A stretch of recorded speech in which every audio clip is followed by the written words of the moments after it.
Let's bring in economist and the director of the Center for Future Work, Jim Stanford. Jim, what did you make of Freeland's suggestion to cut back on expenses like a Disney Plus subscription to deal with the rising cost of living? Is it tone deaf to most Canadians?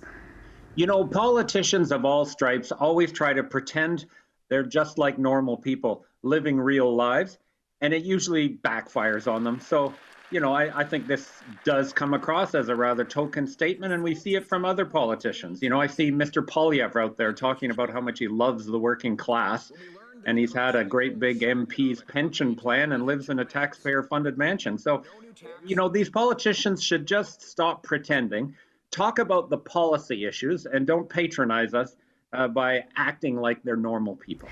So let's talk about the realities of this moment. Around the world, the economic outlook appears to be more dire. In the UK, it was predicted last week by the Bank of England that it could face its longest recession since records began.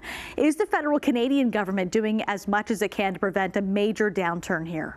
Well, the good news is that we're not in a recession yet. The latest jobs numbers that we got just last week from Statistics Canada were very encouraging. I was surprised how positive they were. So that's a good sign. The bad news is it looks like the storm clouds are continuing to gather, not just in Canada, but around the world. And most economists expect a recession of some kind starting next year.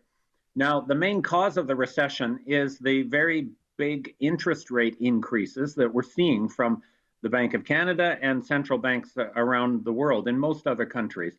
And that is really putting a crimp in spending plans and the opportunity for a new investment by business and so on.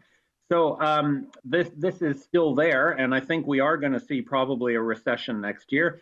The government has to be ready, I think, to step in with more support for Canadians, including those who lose their jobs, more spending to help recover the economy quicker.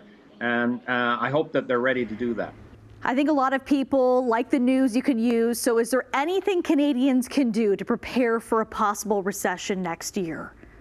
Well, unfortunately, the fear of recession can actually make the recession worse. And this is, in a way, kind of the irony of mass psychology, if you like, as it applies to the economy. If everybody thinks we're going into a recession and stops spending, stops buying stuff, well, lo and behold, that is going to cause the recession. So I'm very reluctant to urge people to cut back on their spending. I would prefer to see them keep spending, but keep spending at a moderate, responsible pace and make sure that, you're not overstretching what you can afford. Because the reality is we're probably going to enter tough times next year. Thank you, Jim, for joining us on Trending Now tonight. That's Jim Stanford, economist and director of the Center for Future Work. My pleasure. Thank you for having me.